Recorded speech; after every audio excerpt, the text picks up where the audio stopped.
একবার আদম আলাইহিস সালাম রাস্তা দিয়ে যাচ্ছিলেন, যাওয়ার সময় দেখে তার ছেলে শীষ আলাইহিস সালাম বসে আছে। আদম আলাইহিস সালাম আর মা হাওয়া, আদম আলাইহিস সালামের মা হাওয়ার পেট থেকে যতগুলো সন্তান হয়েছিল তার মধ্যে একটা মাত্র নবী। কয়টা? মানে মা হাওয়ার পেট থেকে। আমরা তো সবাই আদম সন্তান, ঠিক কিনা বলেন? আমাদের নবীরও আদি বাপ হলো আদম আলাইহিস সালাম, কিন্তু ওই মা হাওয়ার পেট থেকে যে কয়টা হয়েছে তার মধ্যে একজনকে আল্লাহ নবী বানাইছিলেন, তার নাম হলো শীষ আলাইহিস সালাম। আদম আলাইহিস সালামের সন্তান মা হাওয়ার পেট থেকে হয়তো জোড়ায় জোড়ায়। কীভাবে? একটা ছেলে একটা মেয়ে, একটা ছেলে একটা মেয়ে। তো প্রথম জোড়ার সাথে পরে জোড়ার বিয়ে হতো, এভাবে তখন একটা শরীয়ত ছিল। কিন্তু শীষ আলাইহিস সালাম যখন জন্ম নিল তখন কোনো জোড়া জন্ম নেয়নি, একাই। শীষ আলাইহিস সালাম যখন যুবক হলো তখন আদম আলাইহিস সালাম বলতেছে, আল্লাহ আমার ছেলে তো জোয়ান হয়ে গেল, এখন তো বিয়ে করার লাগবে, কিন্তু কোনো মেয়ে নেই, তো পাত্রী নেই। আল্লাহ বলেন, চিন্তা করো না, আমি জান্নাত থেকে একটা হুর পাঠাই দিচ্ছি, মানুষের চেহারায় থাকবে, শীষ আলাইহিস সালামের বিয়ে দিয়ে দাও। সুবহানাল্লাহ বলেন। ইব্রাহিম কান্দে অগ্নি কণ্ডে, ইসমাইল কান্দে সুরির তলে, বনবাসে পৈয়ারে কান্দে বিবি হাজেরা রে, আল্লাহ কান্দে জানি না। এরকম গজল গায় আর কান্দে। ফেরেশতা বলে, আল্লাহ তোমার বান্দা গজল কই এমন কান্দতেছে, এর রেজাল্ট কি? আল্লাহ বলতেছে, মরার সাথে সাথে জাহান্নামী। আল্লাহ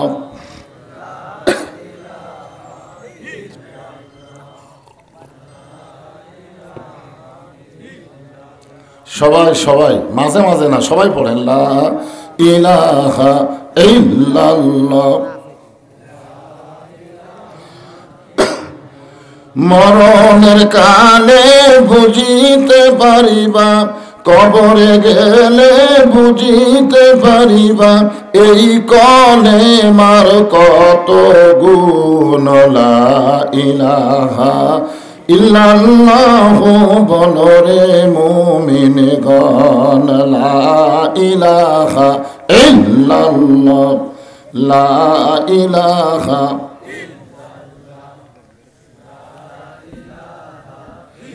আল্লাহ রাসূল বলেছেন, জিকির পরে করেন, আল্লাহ রাসূল বলেছেন আফজালুজ জিকির লা ইলাহা ইল্লাল্লাহ। কোনো মানুষ যদি সারা জীবন পাপ করে আর মৃত্যুর সময় এই কলেমার জিকির করতে করতে যদি মারা যায়, শুধু কলেমার জিকির জবানে জারি থাকার কারণে আল্লাহ তার জীবনের সব গুনাহ মাফ করে দেয়। এখন বলেন, এই কলেমার জিকিরের দাম কম না বেশি? তো মুখ বন্ধ না রেখে সবাই পড়েন লা ইলাহা ইল্লাল্লাহ, লা ইলাহা। যার দিলে আছে আমার আল্লাহর ভয়, যার মনে আছে আল্লাহর ভয়, আল্লাহ আল্লাহ সব সময়। আহার নিদ্রা ভালো লাগে না এই দুনিয়া, ভালো লাগে না, ভালো লাগে শুধু আল্লাহ জোরে লা ইলাহা, লা ইলাহা ইল্লাল্লাহু মুহাম্মাদুর রাসূলুল্লাহ। রাসূলের মহব্বতে সকলেই বলবো সাল্লাল্লাহু আলাইহি ওয়াসাল্লাম। রত্নাগাড়ি জামে মসজিদ কমিটি কর্তৃক আয়োজিত আজকের এই তাফসীরুল কোরআন মাহফিল ও ইসালাত সওয়াব মাহফিল, আল্লাহ তাআলা যিনাকে সম্মানিত সভাপতির আসনে কবুল করেছেন, জনাব আলহাজ গোলাম মোস্তফা বুলু।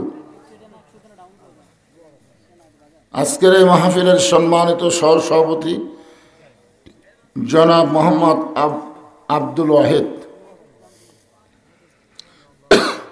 সম্মানিত সভাপতিদ্বয়কে অন্তরের অন্তঃস্থল থেকে আমি শুভেচ্ছা জ্ঞাপন করছি। আজকের এই মাহফিলের সম্মানিত প্রধান অতিথি জনাব আলহাজ মোহাম্মদ মোশাররফ হোসেন, সম্মানিত বিশেষ অতিথিবৃন্দ, সার্বিক পরিচালনায় মোহাম্মদ গোলাম মোস্তফা, সভা পরিচালনায় মোহাম্মদ আনোয়ার হোসেন, সকলকেই অন্তরের অন্তঃস্থল থেকে আমি শুভেচ্ছা জ্ঞাপন করছি। সম্মানিত ওলামায়ে কেরাম, আপনাদের মাঝে মাঝে যে সমস্ত আলেম ওলামা বসে আছেন, মঞ্চে আছেন, মাগরিবের নামাজের পর থেকে এত রাত পর্যন্ত কোরআন হাদিসের আলোকে অত্যন্ত গুরুত্বপূর্ণ আলোচনা করে আপনাদেরকে শোনালেন। আলেম ওলামা সহ আজকের এই মাহফিলের বক্তাগণকে অন্তরের অন্তঃস্থল থেকে আমি শুভেচ্ছা জ্ঞাপন করছি। এই মুহূর্তে আমার সামনে যারা বসে আছেন, যিনাদেরকে আল্লাহ দয়া করে, রহম করে, মেহেরবানি করে আজকের এই জান্নাতের বাগানে কবুল করেছেন। আমি যখন বললাম কবুল করেছেন, এটা শোনার পরে আপনাদের মনে হয় কিছু বলা দরকার ছিল। কি মনে করতেছেন? আপনি এখানে আইছেন? এখানে আপনি আইছেন না, আল্লাহ পাক দয়া করে, রহম করে আপনাদেরকে এখানে কবুল করেছেন, যার প্রমাণ হলো আল্লাহর কোরআন। আল্লাহ পবিত্র কোরআন কারীমে ইরশাদ করেন, মা সাবাকা মিন হাসানাতিন ফামিনাল্লাহ। বান্দা বান্দির দ্বারা যখন কোনো ভালো কাজ হয়, এ কাজ বান্দা বান্দি করে না, বরং আল্লাহ করায়। আপনারা বলেন তো, এই কোরআন কারীমের মাহফিলে বসা এটা ভালো কাজ না খারাপ কাজ? ওমান আসাবাকা মিন সাইয়্যাতিন ফামিন নাফসিকা। বান্দা বান্দির দ্বারা যেগুলো খারাপ কাজ হয়, এগুলো কাজ আল্লাহ করায় না। যেরকম আজকে অনেকে এখানে এই গ্রামের আত্মীয় হওয়ার কারণে দাওয়াত পাইছে যে রত্নাগাড়িতে মাহফিল হচ্ছে, এই জন্যই তো দাওয়াত দিছে নাকি কোন? কিন্তু ওনারা এসে মাহফিল আসে নাই, ওনারা খাওয়া দাওয়া না ব্যস্ত আছে। আল্লাহ বলেছেন, কোরআনের মাহফিলের দাওয়াত পাইয়া যারা খাওয়া দাওয়া নিয়ে ব্যস্ত, কোরআনের মাহফিল আসলেও না, বসলেও না, সুম্মা রাদাদনাহু আসফালা সাফিলিন, এরা পশুর চাইতেও জঘন্য। কথা কিন্তু আমার না, কথা কার? আল্লাহর কথার সাথে আপনারা একমত না দ্বিমত? পশুরা খাবার পালে খালে খায়, পশুরা কোনোদিন চিন্তা করে না যে এই খাওয়ার পরে আবার হিসাব আছে, চিন্তা নেই তো। কিন্তু যারা মানুষ, তাদের সম্পর্কে আল্লাহ বলেছেন, লাকাদ খালাকনাল ইনসানা ফি আহসানি তাকবীম। এই সমস্ত উত্তম মানুষ আমার সামনে যারা বসে আছেন, আমি আমার অন্তরের অন্তঃস্থল থেকে আপনাদের সবাইকে শুভেচ্ছা জ্ঞাপন করছি। সম্মানিত মা বোনেরা, পর্দার অন্তরে বসে বসে যারা আলোচনা শুনতেছেন, তাদেরকেও শ্রদ্ধা জ্ঞাপন করে এই মুহূর্তে জানতে চাচ্ছি আপনারা সকলে কেমন আছেন? আলহামদুলিল্লাহ রব্বিল আলামিন। যে আল্লাহ শারীরিক সুস্থতা দান করে মানসিক প্রশান্তি লাভের জন্য এই কোরআন কারীমের মাহফিল আমাদের কবুল করলেন, আমরা খুশি না বেজার? তাহলে জবান করে সমস্বরে সকলে বলবো, রব্বানা লাকাল হামদ হামদান কাসীরান তাইয়িবান মুবারাকান ফীহি। আমরা প্রশংসা করলাম কার? কেন করলাম? এই কারণে আমরা আল্লাহর প্রশংসা বেশি বেশি করব। আমরা এই দুনিয়াতে আসার আগে আর একটা জগতে ছিলাম, সেই জগৎকে বলা হয় আলমে আরওয়াহ, রুহের জগৎ। আর এই রুহের জগতে আল্লাহ আমাদেরকে অত্যন্ত পছন্দ করেছেন। আমাদেরকে এই পছন্দ করার কারণে দুনিয়াতে আল্লাহ আমাদের মুসলমানের ঘরে কবুল করেছেন। দুনিয়াতে মানুষ পাঠানোর দায়িত্ব কার? আল্লাহ যদি আমাদেরকে হিন্দুর ঘরে পাঠাতো, মনে করেন আমাদের করার কি আছে? যদি আল্লাহ ইহুদি খ্রিস্টানদের ঘরে আমাদের পাঠাতো, আমাদের করার কিছুই ছিল না। কিন্তু ওই সকল ঘরে না পাঠায়া সরাসরি আল্লাহ মুসলমানের ঘরে আমাদের কবুল করে বললেন, অমাইয়াবতাগি গায়রাল ইসলাম দীনান ফালা ইউকবালা মিনহু, ইসলাম ছাড়া অন্য কোনো ধর্মকে যদি গ্রহণ করে এটা কখনোই আল্লাহ কবুল করবে না। আল্লাহর কাছে কবুলযোগ্য একমাত্র ধর্মের নাম কি? সবাই বলেন ইসলাম। ইসলাম এই যে আয়াতে কারিমা বললাম, ওমা ইয়াবতাগি গায়রাল ইসলাম দীনান ফালা ইউকবালা মিনহু, ইসলাম ছাড়া অন্য কোনো ধর্ম কেউ যদি গ্রহণ করে আল্লাহ বলেছেন সেইটা কবুল করা হবে না। এই আয়াতের দ্বারা বোঝা গেল পৃথিবীতে যতই ধর্ম থাক একটাও ধর্ম না, ধর্ম মাত্র একটাই, যার নাম হলো ইসলাম। এখন আপনারা বলেন যে আল্লাহ আমাদেরকে যদি দয়া না করতো এই ধর্মের ভিতরে তো আল্লাহ আমাদের কবুল করতো না, করতো?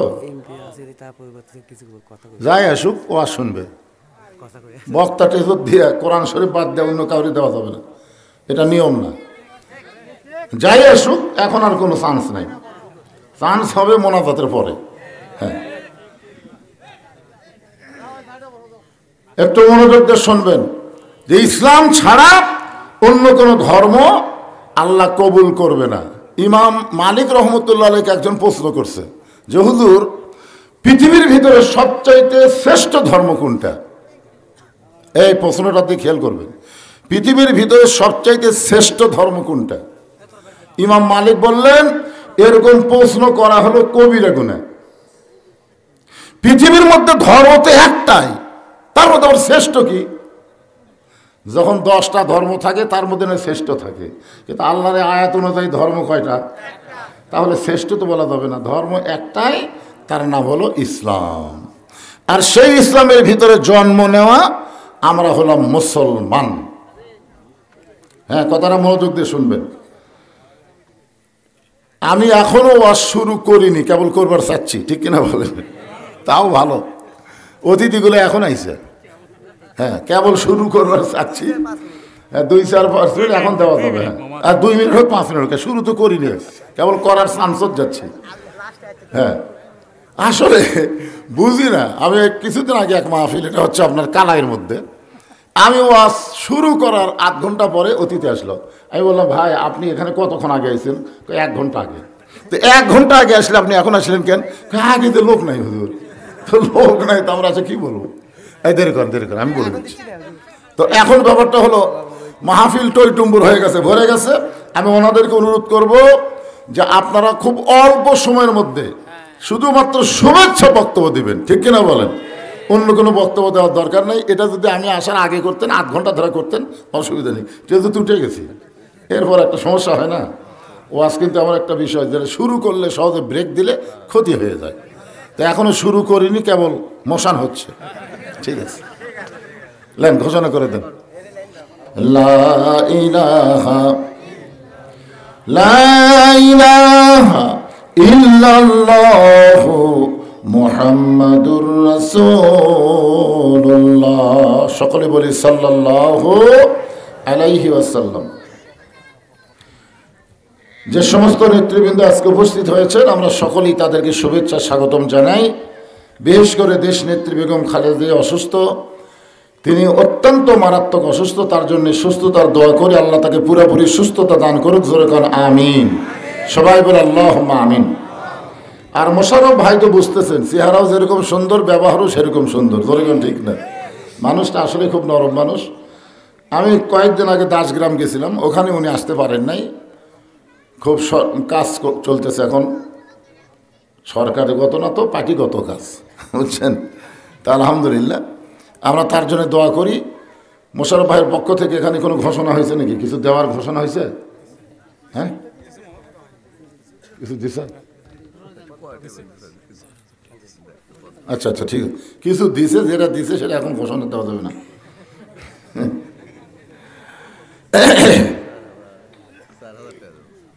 যে কথা বলতেছিলাম, আবার শুরুতে আমরা চলে আসি যে আল্লাহ আমাদেরকে জন্মগতভাবে মুসলমানের ঘরে কবুল করেছেন।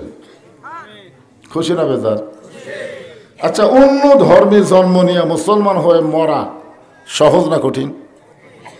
আচ্ছা, আপনারা বলবেন হুজুর মরার কথা উঠতেছে কেন?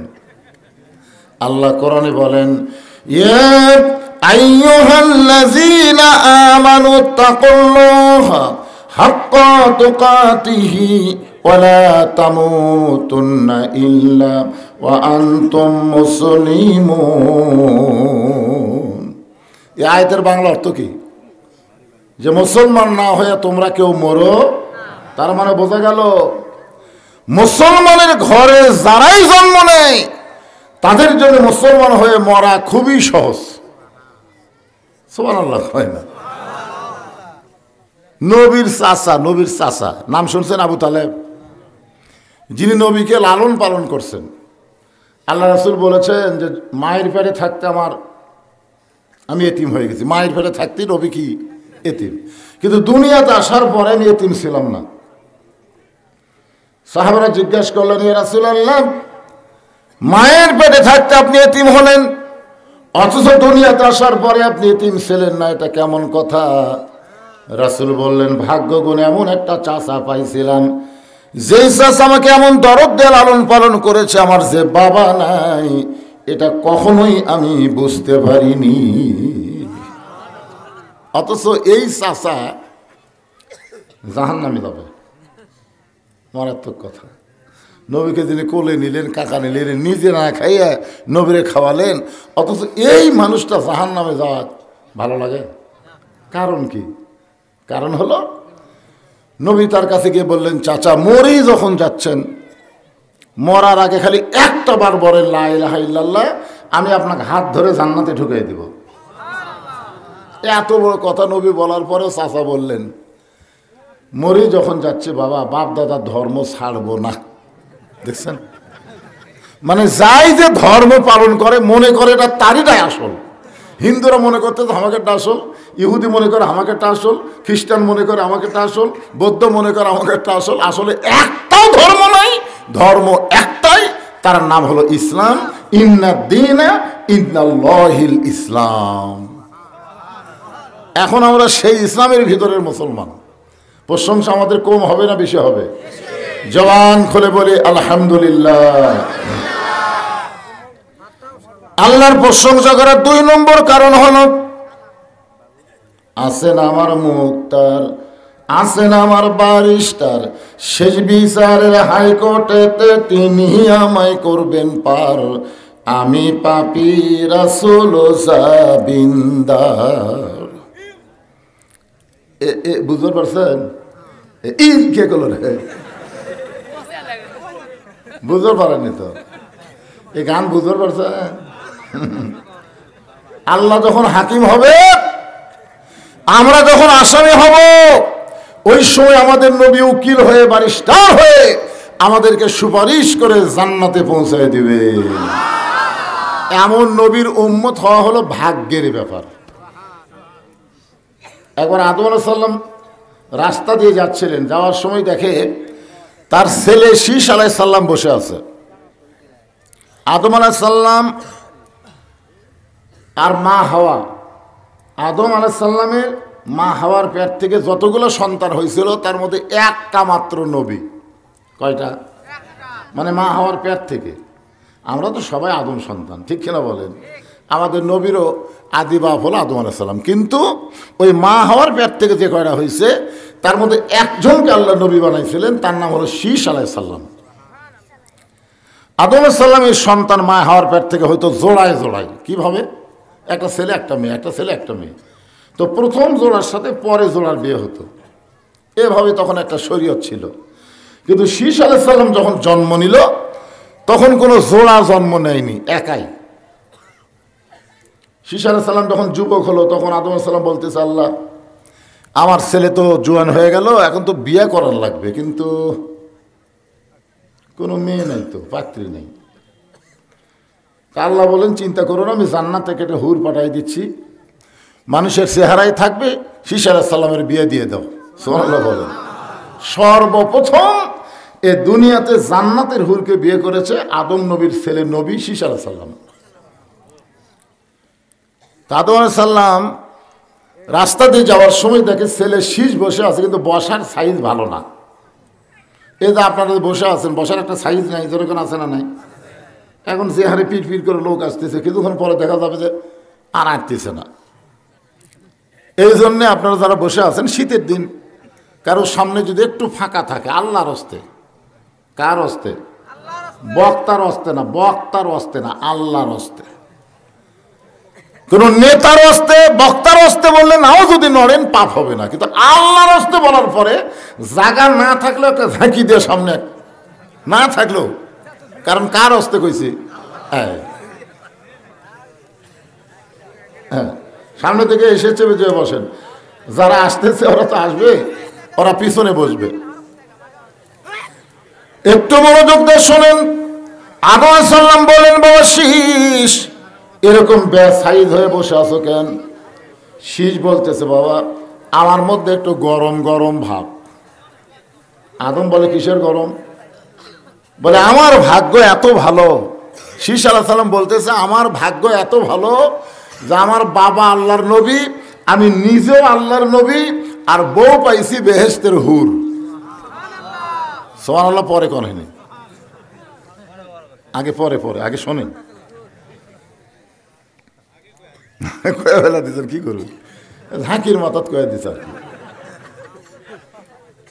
আমার ভাগ্য, শীষ আলাইহিস সালাম বলতেছে, আমার ভাগ্য এত ভালো যার বাপও আল্লাহর নবী, আমিও আল্লাহর নবী, আর বউ পাইছি জান্নাতের হুর। আদম বললেন, বড় শীষ নবীর বেটা নবী না হইয়া, বেহেশতের হুরের স্বামী না হইয়া, আখিরে জাহানের পয়গম্বরের উম্মত যদি হতে পারতে তাহলে তোমার জীবন ধন্য হয়ে যেত। এইবারে সুবহানাল্লাহ বলা ঠিক আছে। বাপ ছেলের কি বুঝাচ্ছে?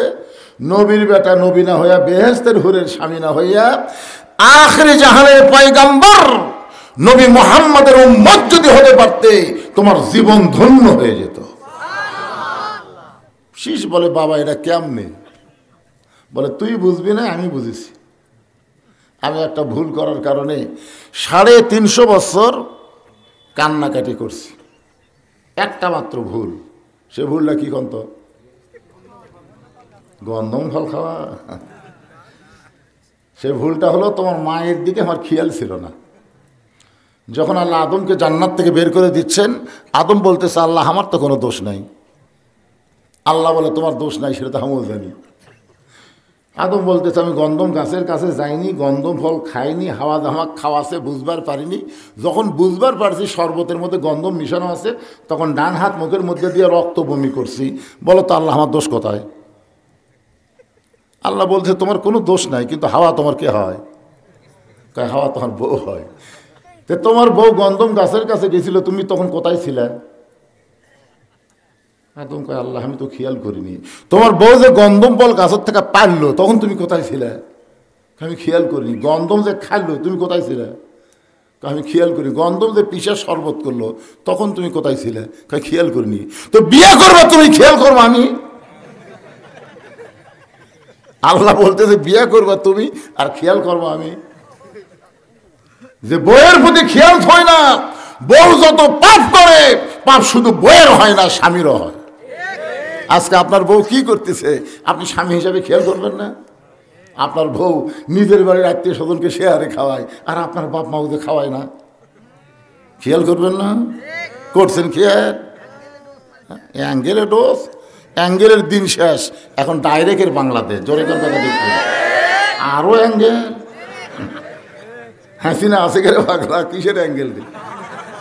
দুয়ার মধ্যে আমরা ঠেলাত পড়ে বলছি, রব্বানা আতিনা ফিদ দুনিয়া হাসিনা। হাসানার জায়গা ঠেলাত পড়ে হাসিনা খুঁজি আমরা। সেই 15.5 বছরের কষ্টের দিন শেষ। অ্যাঙ্গেল আর কোনো চলবে না, এখন ডাইরেক্টে কথা হবে। জোরে কান ঠিক কিনা? ডাইরেক্ট। আরো অ্যাঙ্গেল।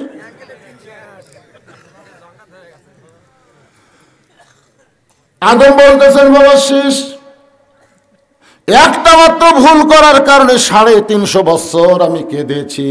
কাঁদার দোয়াটা হলো, সবাই যারা পড়েন তারা আমার সঙ্গে পারেন, যারা পড়েন, রব্বানা যালামনা আনফুসানা ওয়া ইল্লাম তাগফির লানা ওয়া তারহামনা লানাকুনান্না মিনাল খাসিরিন। কানতে কানতে আমার 2 গালের গোস্ত পচে গেল। এক সময় গোস্ত খসে পড়ে আমার মুখের হাড় প্রকাশ পাইল। আদম বলে, বাবা শীষ, আমি এক সময় তৃষ্ণার্ত হয়ে সাগরে পানি পান করতে গেলাম। পানি পান করতে গিয়ে পানির মধ্যে আমার চেহারা দেখে আমি চমকে উঠলাম যে আদমকে তৈরি করে আল্লাহ বলেছেন, লাকাদ খলাকনাল ইনসানা ফি আহসানি তাকওয়িম। সমস্ত সৃষ্টির ভিতরে আল্লাহ মানুষকে সর্বোত্তম সুন্দর আকৃতি দিয়ে সৃষ্টি করেছে। সুবহানাল্লাহ। আমার এত সুন্দর চেহারা, যে চেহারা থেকে ফেরেশতারা আমাকে সেজদা করলো, আর সে আদমের গালো ধার আছে, গোস্ত নাই। আমি বিরক্ত হয়ে বললাম, আল্লাহ, সামান্য একটা ভুল করার অপরাধে এত বছর কাঁদতেছি, তাও যদি আমার তওবা কবুল না হয় আমি কি করব? আল্লাহ বলে, আদম, খালি কাঁদলে হবে না, বুঝা শোনা কান্দা লাগবে। আমাদের বাংলাদেশে কিছু লোক কান দিচ্ছিল আগে, আমি দেখছি। ইব্রাহিম কান্দে অগ্নি কণ্ডে, ইসমাইল কান্দে সুরির তলে, বনবাসে পৈয়ারে কান্দে বিবি হাজেরা রে, আল্লাহ কান্দে জানি না। এরকম গজল গায় আর কান্দে। ফেরেশতা বলে, আল্লাহ, তোমার বান্দা গজল কয়ে এমন কান্দতেছে, এর রেজাল্ট কি? আল্লাহ বলতেছে, মরার সাথে সাথে জাহান্নামী। মানে মরবি আর জাহান্নামে যাবি। ফেরেশতা কয়, আল্লাহ, এই কান্দা কান দিচ্ছে, খালি কানলে হবে, বুঝা কান্দা লাগবে। উনি তো বলতেছে ইব্রাহিম কান্দে অগ্নিকুণ্ডে। ইব্রাহিম নবীকে অগ্নিকুণ্ড পাশা, জোরে কান পাশে। অগ্নিকুণ্ডে পড়ার আগেই আল্লাহ বলেছেন, কুল্লা ইয়া নারু কুনি বারদাও ওয়া সালামান আলা ইব্রাহিম। আমি আল্লাহ ইব্রাহিমের জন্য শান্তির বাগান বানালাম, আর এই শয়তান কয় অগ্নিকুণ্ডে কান দিচ্ছে। কিসের বুঝা পায়নি? ওই যে বলতেছে ইসমাইল কান্দে ছুরির তলে, ইসমাইল ছুরির তলে গেছে, ছুরির তলে দুমবে গেছে। কথা কর না কেন? তাহলে নবীর শানে এরকম মিথ্যা কথা বলে যারা কানবে, ওই কান্না কান্না না, ওই কান্না হলো জাহান্নামের কারণ। ধরে কোন কথা ঠিক না? পাহাড় কাটিলাম, জঙ্গল খুঁজিলাম, রাসূল তোমার দেখা বুঝি পাইলাম না। আপনার বলেন তো, পাহাড় কাটিয়া জঙ্গল খুঁজে নবী পাওয়া যাবে? এই শালা কি কয়, পাহাড় কাটা সাপ বিচ্ছু বানাবি, আর জঙ্গল কাটতে গেলে শিয়াল বাঘ বানাবি। জোরে করে কথা ঠিক না? আর কি কি গজল কাছে। ওই যদি বলতো, দাড়ি রাখিলাম, টুপি পরিলাম, নবী আজ তোমার দেখায় আমি পাইলাম না। নবীর সুন্নত মানিলাম, দরুদ পড়িলাম, এরপরও দেখা নবী পাইলাম না। এরকম বলে যদি কানতো, কান্দা ঠিক ছিল। জোরে কোন ঠিক না? ওই পাহাড় কাটা জঙ্গল খুঁজা আর দাড়ি খালি কামাবি। খালি কানলে হবে না আদম, বুঝা সুজা কান্দ। সঙ্গে সঙ্গে আদম বলে, শীষ, আল্লাহর কথা মতো বুঝের সাগরে যখন ডুব দিলাম, ওই ডুব দেওয়ার সঙ্গে সঙ্গে আমি দেখতে পাই জান্নাতের দরজায় লেখা আছে, লা ইলাহা ইল্লাল্লাহু মুহাম্মাদুর রাসূলুল্লাহ। আমি বললাম, আল্লাহ, পাইছি পাইছি পাইছি। আল্লাহ কয়, আদম কি পাইছিস? কান্না বন্ধ করে দে, কান্নার সাগরে ডুব দিয়ে দেখি জান্নাতের দরজায় লা ইলাহা ইল্লাল্লাহ মুহাম্মাদুর রাসূলুল্লাহ। এতদিন খালি কানছি লা ইলাহা ইল্লাল্লাহর কাছে, আজকে মুহাম্মদ রাসূলকে ওসিলা করে কানতে চায়। আল্লাহ বলে, আদম আর কান্দা লাগবে না, ওই নামটার ওসিলা ধরার সাথে সাথে আমি আল্লাহ তোকে মাফ করে দিলাম। আদম বলে, বেটা শীষ, একটা ভুল করার কারণে 350 বছর কানছি রে।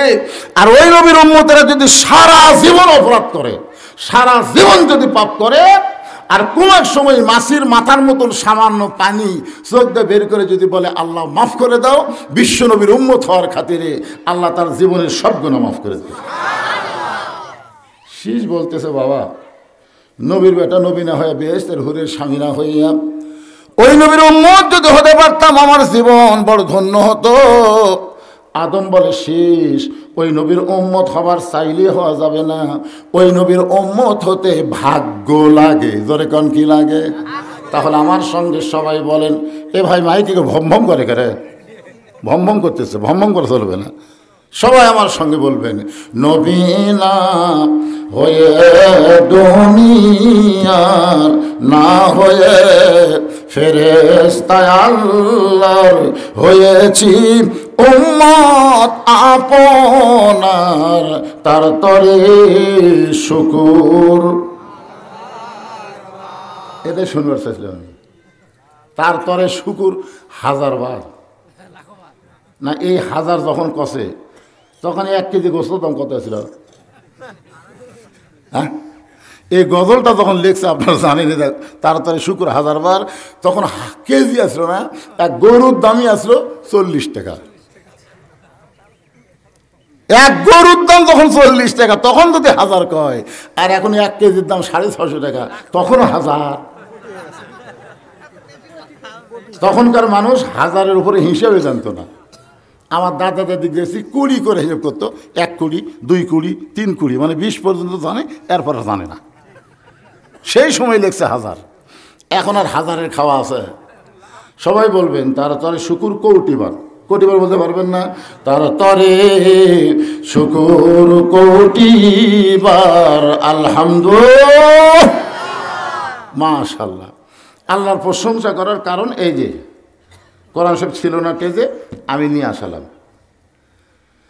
এই কোরআন থেকে আপনাদের সামনে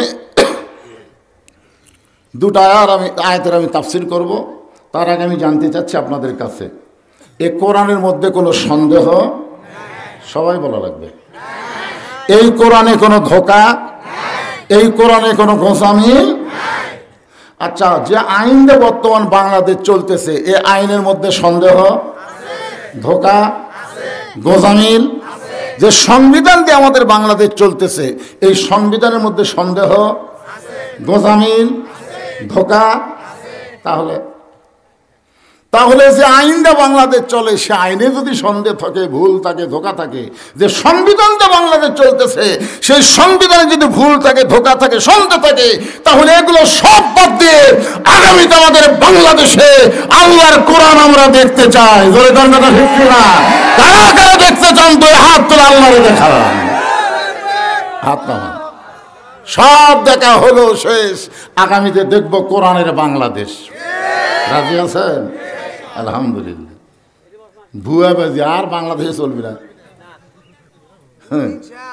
গরিবের বন্ধু, সমাজ সেবক, জানো, একটা করে ভোট নিবি আর শালাকের টাইম থাকবি না। ধোকাবাজি শেষ। কিসের ধোকা দিয়ে আমাদের চলাবে? আর চলবে না। যা ধোকা মারছে হাসি না। জোরে কোন কথা ঠিক কি না? আমরা কিন্তু সাইজ হয়ে গেছি ভাই। সাইজ হননি আপনারা? সাইজ হননি? আয় আয়। এখন যে আয়াতে কারিমা তেলাওয়াত করছে, আয়াতটা খেয়াল করছেন আপনারা? একটু মনোযোগ দিয়ে শুনবেন। আপনাদের মসজিদকে কেন্দ্র করে আজকের এই মাহফিল। মসজিদে টাইলস করবেন, মসজিদ সুন্দর করবেন, এক সময় মসজিদ এসি করবেন, এত কিছু করেও কোনো লাভ হবে না যদি মসজিদে মুসল্লি না থাকে। ধরে কোন ঠিক কিনা? এই জন্য আল্লাহ বলতেছেন, আল্লাযীনা ইম্মাক্কান্নাহুম ফিল আরদ, মুসলমানের মধ্যে কাউকে যখন ক্ষমতার চেয়ার দেওয়া হবে, তার 1 নম্বর দায়িত্ব হলো আকামুস সালাত, নামাজ কায়েম করা। নামাজ যদি কায়েম হয়, আমাদের একটা ছেলে মেলার মধ্যে ঘুরবে না, একটা ছেলে 3G 4G মোবাইল নিয়ে কোনো মাস্তানি মারবে না। আল্লাহ কোরআনে বলেছেন, ইন্নাস সালাতা তানহা আনিল ফাহশাই ওয়াল মুনকার, একমাত্র নামাজই পারে মানুষকে যাবতীয় খারাপি থেকে বাঁচায় দিতে।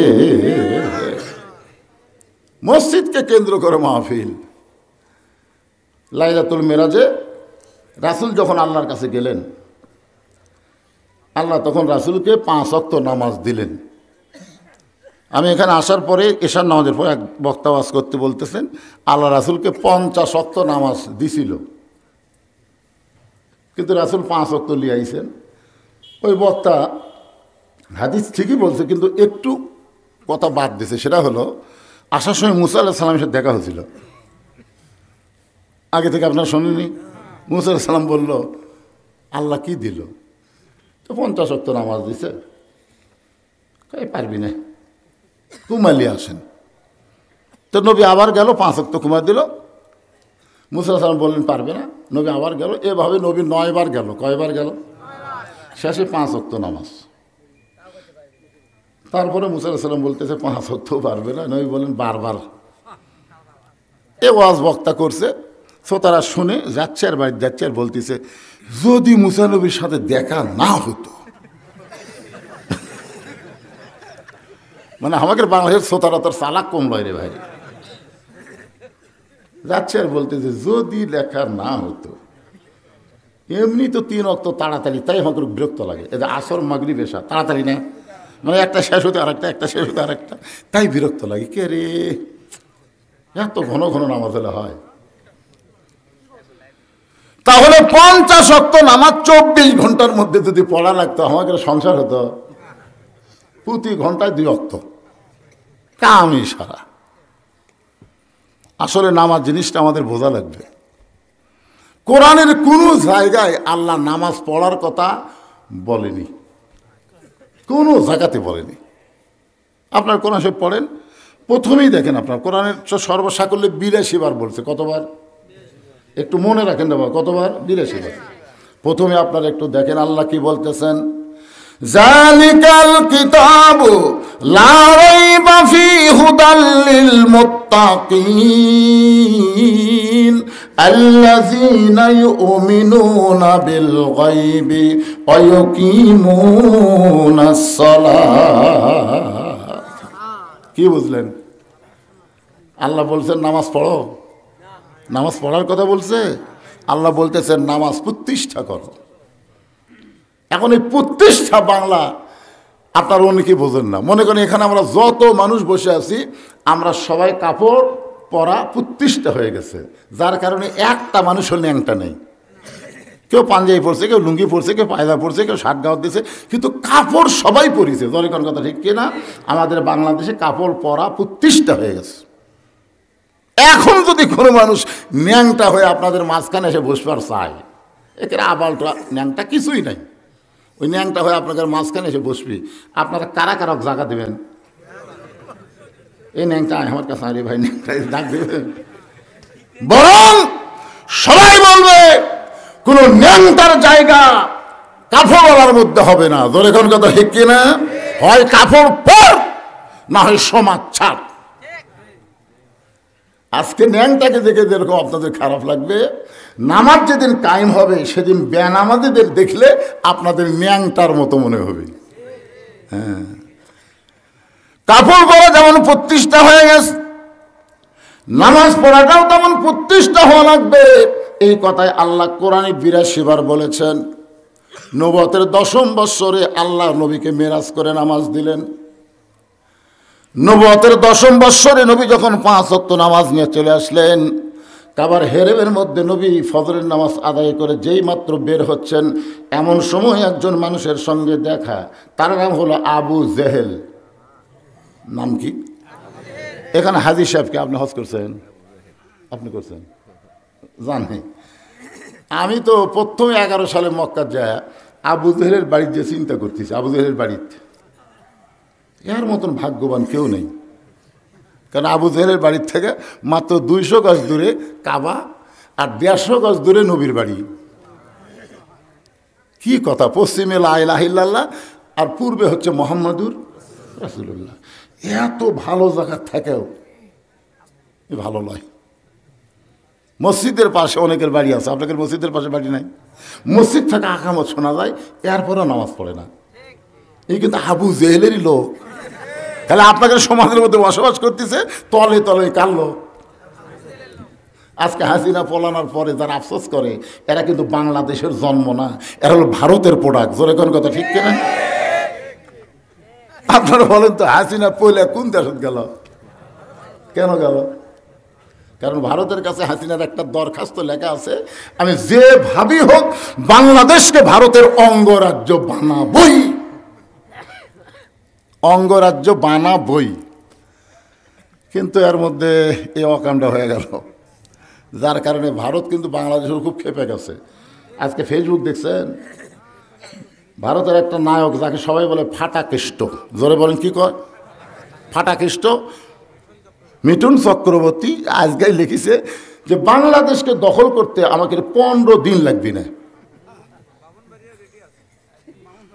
গোটা বাংলাদেশ দখল করতে মালওয়ানের বাচ্চাদের নাকি 15 মিনিটে লাগবে না। এই শালারা জানি না আমরা কার দল, ওরা কার দল। ভগবানের কোনো পাওয়ার আছে? যখন কোনো পাওয়ার আছে? আর সেই ভগবানের লোকেরা আমাদের বাংলাদেশকে দখল করতে চায়। এইটা কিন্তু বাংলাদেশের জন্য না, কেবলমাত্র হাসিনার জন্য। জোরে কোন কথা ঠিক কিনা? ভাইজান একটু মনোযোগ দিয়ে কথাগুলো বোঝার চেষ্টা করবেন। কারো বিরুদ্ধে বলতেছি না, আমাদের নিজকে তৈরি হওয়া লাগবে আমাদের ঈমান আমলকে রক্ষা করার জন্যে। কারণ আল্লাহর নবী 1400 বছর আগে ওই ভারতকে নিয়ে একটা হাদিস বলে গেছেন। সে হাদিসটা গজওয়াতুল হিন্দ, মুসলমান আর হিন্দুদের মধ্যে একটা যুদ্ধ হবে। 400 বছরের পুরাতন বাবরি মসজিদ ভাঙ্গা এই হিন্দুর বাচ্চারা রাম মন্দির বানাচ্ছে। জোরে কোন কথা ঠিক কিনা? আবার ঘোষণা দিয়েছে ভারতের মধ্যে অনেক মসজিদ তারা ভেঙ্গে ওই জায়গায় নাকি মন্দির নির্মাণ করবে। আর আমাদের বাংলাদেশের লোকেরা আমরা মসজিদকে সুন্দর করার চেষ্টা করতেছি, আর ওরা মসজিদ ভেঙ্গে মূর্তি বানাবে। আপনি কি মনে করতেছেন এভাবে আমাকে থাকলে হবে? প্রস্তুতি নেওয়ার দরকার আছে না নাই? কিভাবে নেবেন, কার মাধ্যমে নেবেন সেইটা বলার জন্যেই একটু মনোযোগ দিয়ে কথাগুলো শুনবেন।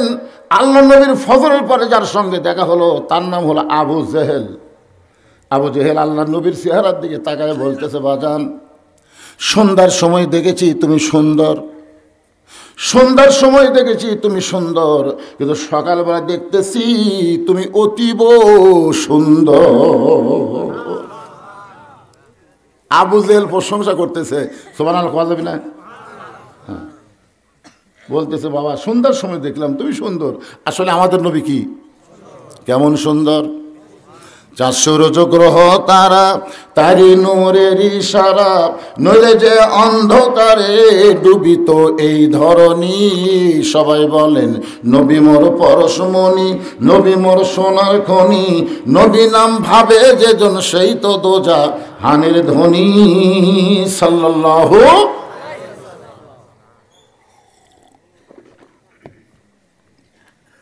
আল্লাহ নবী বললেন, চাচা সন্ধ্যার সময় আপনি আমার সুন্দর দেখলেন, আর সকালবেলা এত সুন্দর দেখার কারণ হলো আজকে গভীর রাত্রে আমি ঘুম থেকে চেতন পাইলাম, ফেরেশতা জিবরাইল আমাকে ঘুম থেকে চেতন